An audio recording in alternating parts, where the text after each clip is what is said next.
ബലിപീഠത്തിലെ അഗ്നി നിരന്തരം കത്തിക്കൊണ്ടിരിക്കണം, അത് കെട്ടുപോകരുത്. നമ്മുടെ ഉള്ളിൽ വസിക്കുന്ന ദൈവത്തിൻ്റെ ആത്മാവ്, ദൈവത്തിൻ്റെ ആത്മാവിൻ്റെ അഭിഷേകം, ആത്മാവ് തരുന്ന തീ, ആ അഭിഷേകം നമുക്ക് നഷ്ടപ്പെട്ടു പോകരുത്. പലർക്കും ഈ അഭിഷേകം നഷ്ടപ്പെട്ടു പോയിട്ടുണ്ട്. ഹല്ലേലൂയ. നമ്മുടെ മേൽ പകരപ്പെട്ട ആത്മാവിൻ്റെ അഭിഷേകം, ആത്മാവിൻ്റെ ഉണർവ്, ആത്മാവിൻ്റെ തീ നഷ്ടപ്പെട്ടു പോയി. എന്താ കാരണം? ഒന്ന്, ജഡം നമ്മളെ കീഴ്പ്പെടുത്തുന്നു. രണ്ട്, ലോകം നമ്മളെ കീഴ്പ്പെടുത്തുന്നു. മൂന്ന്, ലോകത്തിൻ്റെ മോഹങ്ങൾ നമ്മളെ കീഴ്പ്പെടുത്തുന്നു, ആസക്തികൾ കീഴ്പ്പെടുത്തുന്നു. ഇതോടെ നമ്മളിലുള്ള ആത്മാവിൻ്റെ അഭിഷേകം നിർവീര്യമാവുകയാണ്. ഹല്ലേലൂയ. നമ്മിലെ ആത്മാവിൻ്റെ അഭിഷേകം നഷ്ടപ്പെടാതിരിക്കണമെങ്കിൽ നമ്മൾ ഓരോരുത്തരും ഈ ആത്മാവിൻ്റെ അഭിഷേകത്തെ ഉണർത്താൻ വേണ്ടി നിരന്തരം പ്രാർത്ഥിക്കണം. ഇവിടെ പറയുക, ബലിപീഠത്തിലെ അഗ്നി നിരന്തരം കത്തിക്കൊണ്ടിരിക്കണം, കെട്ടുപോകരുത്, കെട്ടുപോകരുത്, കത്തിക്കൊണ്ടിരിക്കണം. Hallelujah, hallelujah. നമ്മൾ വായിക്കുന്നു എഫേസോസ് 5-ാം അധ്യായം 19-ാമത്തെ തിരുവചനം. എഫേസോസ് 5:19. നിങ്ങൾ വീഞ്ഞു കുടിച്ച് ഉന്മത്തരാകരുത്, അതിൽ ദുരാസക്തിയുണ്ട്, മറിച്ച് ആത്മാവിനാൽ പൂരിതരാകുവിൻ. നിങ്ങൾ വീഞ്ഞു കുടിച്ച് ഉന്മത്തരാകരുത്, അതിൽ ദുരാസക്തിയുണ്ട്. വീഞ്ഞു കുടിക്കരുത്, ലഹരി കഴിക്കരുത്, അതിൽ ദുരാസക്തിയുണ്ട്. മറിച്ച് ആത്മാവിനാൽ പൂരിതരാകുവിൻ. സങ്കീർത്തനങ്ങളാലും ഗാനങ്ങളാലും ആത്മീയ ഗീതങ്ങളാലും പരസ്പരം സംഭാഷണം ചെയ്യുവിൻ. ഗാനാലാപങ്ങളാൽ പൂർണ്ണ ഹൃദയത്തോടെ കർത്താവിനെ പ്രകീർത്തിക്കുവിൻ. ഹല്ലേലൂയ. അവിടെ പറയുകയാണ്, സങ്കീർത്തനങ്ങളാൽ ഗാനങ്ങളാൽ ആത്മീയ ഗീതങ്ങളാൽ പരസ്പരം സംഭാഷണം ചെയ്യുവിൻ. കാരണം പാടുമ്പോൾ, സ്തുതിക്കുമ്പോൾ, ആരാധിക്കുമ്പോൾ എല്ലാം നമ്മുടെ ഉള്ളിൽ ആത്മാവിൻ്റെ ജ്വലിക്കുന്ന ഒരു അഭിഷേകം ഉണരുവാനായിട്ട് തുടങ്ങും. 2 രാജാക്കന്മാർ 3-ാം അധ്യായത്തിൽ 15-ാമത്തെ തിരുവചനം, 15-16 തിരുവചനങ്ങൾ. എലീഷ പ്രവാചകൻ പറയുക, ഒരു ഗായകനെ എൻ്റെ അടുക്കൽ കൊണ്ടുവരിക. ഗായകൻ പാടിയപ്പോൾ കർത്താവിൻ്റെ ശക്തി എൻ്റെ മേൽ ആവസിച്ചു. ഒരു ഗായകനെ എൻ്റെ അടുക്കൽ കൊണ്ടുവരിക. ഗായകൻ പാടിയപ്പോൾ കർത്താവിൻ്റെ ശക്തി എലീഷയുടെ മേൽ ആവസിച്ചു. ഗാന ശുശ്രൂഷയിൽ, സ്തുതിപ്പിൽ, ആരാധനയിൽ, വർഷിപ്പിൽ നമ്മുടെ മേൽ പരിശുദ്ധാത്മാവിൻ്റെ അഭിഷേകം ഒഴുകും. ആത്മാവിൻ്റെ ശക്തി നമ്മളിലേക്ക് നിറയും. നമ്മുടെ കെട്ടുകൾ അഴിയും. നിരാശകൾ, ദുഃഖങ്ങൾ, ഭയങ്ങൾ, ആകുലപ്പെടകളെല്ലാം നമ്മളെ വിട്ടുമാറും. നന്നായിട്ട് സ്തുതിക്കുവാൻ, പാടുവാൻ, ആരാധിക്കാനൊക്കെ നിങ്ങൾ മനസ്സ് തുറക്കണം. Hallelujah, hallelujah. എലീഷ ഒരു ഗായകനെ വരുത്തി. ഗായകൻ പാടി. ദൈവത്തിൻ്റെ ആത്മാവ് ശക്തിയോടെ എലീഷയുടെ മേൽ ആവസിച്ചു. അവൻ പറഞ്ഞു, കർത്താവ് അരുളി ചെയ്യുന്നു, ഈ വരണ്ട അരുവിത്തടം കുളങ്ങൾ കൊണ്ട് ഞാൻ നിറയ്ക്കും. ഈ വരണ്ട അരുവിത്തടം കുളങ്ങൾ കൊണ്ട് ഞാൻ നിറയ്ക്കും. കാറ്റോ മഴയോ ഉണ്ടാവുകയില്ല. കണ്ടോ, കാറ്റോ മഴയോ ഉണ്ടാവത്തില്ല. പക്ഷേ ഈ വരണ്ട അരുവിത്തടം കുളത്തിൽ വെള്ളം ആയിരിക്കുന്ന പോലെ ഞാൻ നിറയ്ക്കും. നീയും കാലിക്കൂട്ടവും മൃഗങ്ങളും അത് കുടിക്കും. കർത്താവിന് ഇത് നിസ്സാരമാണ്. ഹല്ലേലൂയ എന്ന് പറഞ്ഞേ. കർത്താവിന് ഇത് നിസ്സാരമാണ് എന്ന് പറയാമോ? വലുതുകര വീഴ്ത്തി പിടിച്ചു പറഞ്ഞേ, ഒച്ചത്തി പറഞ്ഞേ, ഒരു പ്രാവശ്യം കൂടെ. കർത്താവിന് ഇത് നിസ്സാരമാണ്. കാറ്റ് ഉണ്ടാവത്തില്ല, മഴ പെയ്യത്തില്ല, പക്ഷെ വരണ്ട ഉണങ്ങിക്കിടക്കുന്ന അരുവിത്തടം വെള്ളം കൊണ്ട് നിറയും. ഇതെന്താ സംഭവം? ഇതാണ് അഭിഷേകം. വരണ്ട് ഉണങ്ങിക്കിടക്കുന്ന ഹൃദയങ്ങൾ, അഭിഷേകം നഷ്ടപ്പെട്ട മനസ്സുകൾ, തീഷ്ണത, പ്രാർത്ഥനയിൽ ദൈവസ്നേഹത്തിൽ തീഷ്ണത നഷ്ടപ്പെട്ട ഹൃദയങ്ങളിലേക്ക്, മനസ്സുകളിലേക്ക് ആത്മാവിൻ്റെ അഭിഷേകം നിറയാനായിട്ട് പോകുക. Hallelujah, hallelujah. 2 കരമുയർത്തി ഒന്ന് സ്തുതിച്ചേ.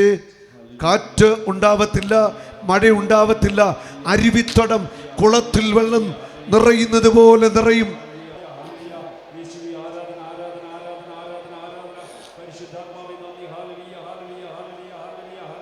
Hallelujah, praise the Lord, hallelujah. വലതുകരം ഉയർത്തിപ്പിടിച്ച് മർക്കോസ് 11:23. പ്രാർത്ഥിക്കുകയും യാചിക്കുകയും ചെയ്യുന്ന എന്തും നിങ്ങൾക്ക് ലഭിക്കുമെന്ന് വിശ്വസിക്കുവിൻ, ലഭിക്കുക തന്നെ ചെയ്യും. ഹല്ലേലൂയ. എത്ര ശക്തമാണ് ആ വചനം. പ്രാർത്ഥിക്കുകയും യാചിക്കുകയും ചെയ്യുന്ന എന്തും ലഭിക്കുമെന്ന് വിശ്വസിക്കുക, ലഭിക്കുക തന്നെ ചെയ്യും. ഇതാരാ ഈ വചനം പറഞ്ഞത്? ആരാ പറഞ്ഞത്?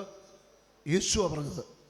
യേശുവിൻ്റെ വചനത്തിന് മാറ്റമില്ല. ആകാശവും ഭൂമിയും കടന്നു പോകും, പക്ഷെ യേശു പറഞ്ഞ വചനത്തിന് ഒരു വ്യത്യാസവും സംഭവിക്കത്തില്ല. അതുകൊണ്ട് പ്രാർത്ഥിക്കുകയും യാചിക്കുകയും ചെയ്യുന്ന എന്തും നിനക്ക് ലഭിക്കുമെന്ന് വിശ്വസിക്കുക, ലഭിക്കുക തന്നെ ചെയ്യും. എന്ന് പറഞ്ഞേ, ലഭിക്കുക തന്നെ ചെയ്യും. ഹല്ലേലൂയ. ഉണ്ടോ? പ്രാർത്ഥിക്കുന്നത്, യാചിക്കുന്നത് ലഭിക്കുക തന്നെ ചെയ്യും. കഴിഞ്ഞ മാസം ഇവിടെ ധ്യാനം നടന്ന സമയം, ധ്യാനത്തിൻ്റെ അവസാനത്തെ ശുശ്രൂഷ പരിശുദ്ധാത്മാവിൻ്റെ അഭിഷേക പ്രാർത്ഥന കഴിഞ്ഞ് ഉച്ചയ്ക്ക് 2 മണിയായി. എല്ലാം കഴിഞ്ഞ ആളിൽ പിരിയാണ്. അപ്പോൾ ഞാൻ റൂമിൽ നിന്ന് പോകാനായിട്ട് ഇറങ്ങി വരുമ്പോൾ ധ്യാനം കൂടിക്കൊടുന്ന 3 പേര് ഓടി വന്നു.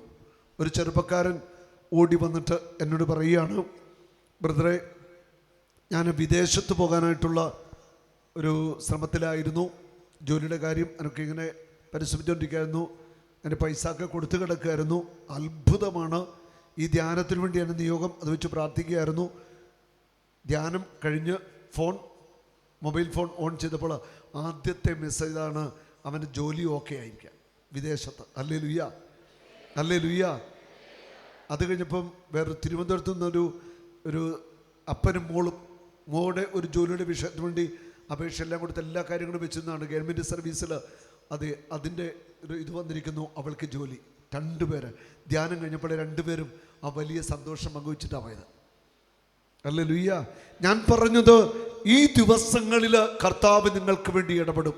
ആരും സംശയിക്കണ്ട, ഒരു സംശയം വേണ്ട. നിങ്ങളുടെ പ്രശ്നങ്ങൾ എന്തുമാവട്ടെ, എത്ര വലിയ പ്രശ്നങ്ങളുമാവട്ടെ, മനുഷ്യന് പരിഹരിക്കാനാവാത്ത വലിയ പ്രശ്നങ്ങൾ കർത്താവ് നിങ്ങൾക്ക് വേണ്ടി പരിഹരിക്കാനായിട്ട് പോവുക. പ്രശ്ന പരിഹാരകൻ ആരാണ്? യേശുക്രിസ്തുവാണ്. യേശുവാണ് പ്രശ്നങ്ങൾ പരിഹരിക്കുന്നത്. അത് നമ്മുടെ പ്രശ്നങ്ങൾ എന്തുമാവട്ടെ, ആ വിഷയങ്ങൾ കർത്താവിനെ അങ്ങോട്ട് ഏൽപ്പിച്ചു കൊടുക്കുക. എന്നിട്ട് സ്വസ്ഥമായിട്ട് വിടിരുന്നോ, കർത്താവ് നിങ്ങളുടെ കാര്യത്തിൽ ഇടപെടും. ഇനി കർത്താവ് ചെയ്യുന്ന ഒരു പ്രവൃത്തി നമ്മൾ കാണുകയാണ്. ജോഷുവയുടെ പുസ്തകത്തിൽ 6-ാമത്തെ അധ്യായം. ജോഷുവയുടെ പുസ്തകം 6-ാമത്തെ അധ്യായം. അതിൻ്റെ ഹെഡിങ് ഇതാണ്, ജെറിക്കോയുടെ പതനം. ജോഷുവയുടെ നേതൃത്വത്തിൽ ഇസ്രായേൽക്കാരും ശത്രുക്കളുമായിട്ടൊക്കെ യുദ്ധത്തിൽ നടക്കുകയാണ്. അപ്പം ജെറിക്കോ കോട്ട ഇസ്രായേൽക്കാർക്ക് തകർക്കണം, അവരെ പരാജയപ്പെടുത്തണം. ആ ഒരു ഭാഗമാണ് നമ്മളിവിടെ കാണുന്നത്. ഇസ്രായേൽ ജനത്തെ ഭയന്ന് ജെറിക്കോ പട്ടണം അടച്ച് ഭദ്രമാക്കിയിരുന്നു. ഇസ്രായേൽക്കാരെ ഭയന്ന് ജെറിക്കോ പട്ടണം അടച്ച് ഭദ്രമാക്കിയിരുന്നു. ആരും പുറത്തേക്ക് പോകുകയോ അകത്തേക്ക് വരികയോ ചെയ്തില്ല. കർത്താവ് ജോഷുവയോട് അരുളിച്ചെയ്തു, ഇതാ ഞാൻ ജെറിക്കോ പട്ടണത്തെ അതിൻ്റെ രാജാവിനോടും യുദ്ധവീരന്മാരുടെ കൂടെ നിന്റെ കരങ്ങളിൽ ഏൽപ്പിച്ചിരിക്കുന്നു. ജെറിക്കോ പട്ടണം അടച്ചുപൂട്ടിയിരിക്കുക. അവിടുത്തെ രാജാവും ജനങ്ങൾ പട്ടണത്തിൻ്റെ ഉള്ളിലുണ്ട്. ജോഷുവയോട് ദൈവമായ കർത്താവ് പറയുകയാണ്, രാജാവിനെയും അവിടുത്തെ ജനങ്ങളെയും ഞാൻ നിന്റെ കരങ്ങളിൽ ഏൽപ്പിച്ചു തന്നിരിക്കുക. Hallelujah, hallelujah. തുടർന്ന് നമ്മൾ വായിക്കുന്നു, നിങ്ങളുടെ യോദ്ധാക്കൾ ദിവസത്തിൽ ഒരിക്കൽ പട്ടണത്തിനു ചുറ്റും നടക്കണം. ഇങ്ങനെ 6 ദിവസം ചെയ്യണം. 7 പുരോഹിതന്മാർ ആട്ടിൻകൊമ്പ് കൊണ്ടുള്ള 7 കാഹളം പിടിച്ച് വാഗ്ദാന പേടകത്തിൻ്റെ മുമ്പിലൂടെ നടക്കണം. 7-ാം ദിവസം പുരോഹിതന്മാർ കാഹളമുടക്കുകയും നിങ്ങൾ പട്ടണത്തിനു ചുറ്റും 7 പ്രാവശ്യം നടക്കുകയും വേണം. അവർ കാഹളം മുടക്കുന്നത് കേൾക്കുമ്പോൾ നിങ്ങൾ ആർത്തട്ടഹസിക്കണം. അപ്പോൾ പട്ടണത്തിൻ്റെ മതിൽ നിലംപതിക്കും. ഹല്ലേലൂയ. അവിടെ ജോഷുവയോട് ദൈവമായ കർത്താവ് പറഞ്ഞു കൊടുക്കുന്ന കാര്യം എന്താ? ജെറീക്കോ പട്ടണത്തിന് ചുറ്റും നിങ്ങൾ നടക്കണം. ജെറീക്കോ പട്ടണത്തിന്റെ ചുറ്റളവ് 11 കിലോമീറ്റർ ദൂരമാണെന്നാണ് പറയുന്നത്. 11 കിലോമീറ്റർ. ഈ പട്ടണത്തിന് ചുറ്റും നിങ്ങൾ നടക്കണം. പുരോഹിതന്മാരും ജോഷുവയും നേതൃത്വം കൊടുക്കണം. ജനം ഈ പട്ടണത്തിന് ചുറ്റും നടക്കണം 6 ദിവസം. ഒരു ദിവസം ഒരു തവണ വെച്ച് 6 ദിവസം. 7-ാം ദിവസം എത്ര തവണയാ? 7 തവണ നടക്കണം. എന്നിട്ട് പറയാണ്, പട്ടണം നിന്റെ കയ്യിൽ ഏൽപ്പിച്ചു തരുന്നു. ഈ സംഭവത്തിൽ അതുപോലെ സംഭവിക്കാൻ നമ്മൾ അത് കാണും. ഈ സംഭവത്തിൽ 2 കാര്യങ്ങളാണ് ജോഷുവയും പുരോഹിതന്മാരും ജനങ്ങളും ചെയ്യുന്നത്. ഒന്ന്, അവർ ദൈവത്തിൻ്റെ വാക്ക് വിശ്വസിച്ചു. ജെറീക്കോ പട്ടണത്തിൻ്റെ ഉള്ളിലായിരിക്കുന്ന രാജാവിനെയും ജനങ്ങളെയും ഏൽപ്പിച്ചു തരും ജോഷുവയ്ക്ക്. ജോഷുവ അത് വിശ്വസിച്ചു. ഹല്ലേലൂയ. പിന്നെ അടുത്തത് എന്താ? ആരെങ്കിലും പറയാമോ? അനുസരിച്ചു. 2 കാര്യങ്ങൾ: വിശ്വസിച്ചു, അനുസരിച്ചു. ദൈവം പറഞ്ഞതനുസരിച്ച് ജോഷുവയുടെ നേതൃത്വത്തിൽ പട്ടണത്തിനു ചുറ്റും അവര് ഒരു തവണ നടന്നു. നടന്നിട്ട് എന്ത് ചെയ്തു? സ്തുതിച്ചു. എന്ത് ചെയ്തു? ശക്തമായിട്ട് സ്തുതിച്ചു. ജെറീക്കോയ്ക്ക് ചുറ്റും നടന്ന് ഒരു തവണ നടന്ന് സ്തുതിച്ചു. 1-ാം ദിവസം കഴിഞ്ഞു. ജെറീക്കോ മതിൽ വീണോ? ഇല്ല. 2-ാം ദിവസം അങ്ങനെ ചെയ്തു. ജെറീക്കോ വീണോ? 3-ാം ദിവസം 4, 5, 6 ജെറീക്കോ വീണില്ല. 6 ദിവസം പട്ടണത്തിനു ചുറ്റും അവർ നടന്ന് ദൈവത്തെ സ്തുതിച്ചിട്ടും ജെറീക്കോയുടെ മതിൽ തകർന്നു വീണില്ല. 7-ാമത്തെ ദിവസം ഇവരെന്ത് ചെയ്തു? 7 തവണ നടക്കണം. 7 തവണ അവർ നടന്നു. അവസാനത്തെ റൗണ്ടിൽ എന്താ ചെയ്യുന്നത്? ആർത്തട്ടഹസിച്ചു ദൈവത്തെ സ്തുതിക്കണം. മതിൽ നിലംപതിക്കുമെന്നാണ് പറഞ്ഞിരിക്കുന്നത്. അതുപോലെ തന്നെ അവർ ചെയ്യാണ്. തുടർന്ന് നമ്മൾ വചനത്തിൽ വായിക്കുന്നുണ്ട്. 15 മുതൽ 21 വരെ വചനങ്ങൾ വായിക്കുമ്പോൾ നമ്മൾ കാണുകയാണ്, അവർ പട്ടണത്തിന് ചുറ്റും നടന്നു. 1-ാം ദിവസം കഴിഞ്ഞു, 2 കഴിഞ്ഞു, 3 കഴിഞ്ഞു, 4 കഴിഞ്ഞു, 5 കഴിഞ്ഞു, 6 കഴിഞ്ഞു. 7-ാം ദിവസം അതിരാവിലെ ഉണർന്ന് ആദ്യത്തേതുപോലെ 7 പ്രാവശ്യം അവർ പ്രദക്ഷിണം വെച്ചു. അന്ന് മാത്രമേ 7 പ്രാവശ്യം പ്രദക്ഷിണം വെച്ചുള്ളൂ. എന്നിട്ടോ അവരാർത്തഹസിച്ചു ദൈവത്തെ സ്തുതിച്ചു. ജെറീക്കോ മതിൽ വീണു.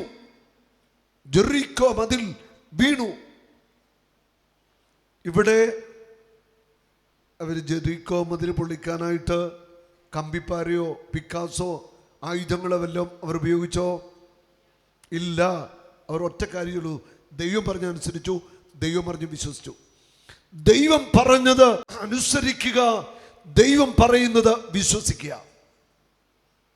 ദൈവം പറയുന്നത് അനുസരിക്കുക, ദൈവം പറയുന്നത് വിശ്വസിക്കുക. മുൻപോട്ടിറങ്ങുക, ബാക്കി ദൈവം ചെയ്യും. ഹല്ലേലൂയ. ഒരു നാളും നീ അനാഥനല്ല, ഒരു നാളും നീ അന്യനല്ല, ഒരു നാളും നീ അനാഥനല്ല.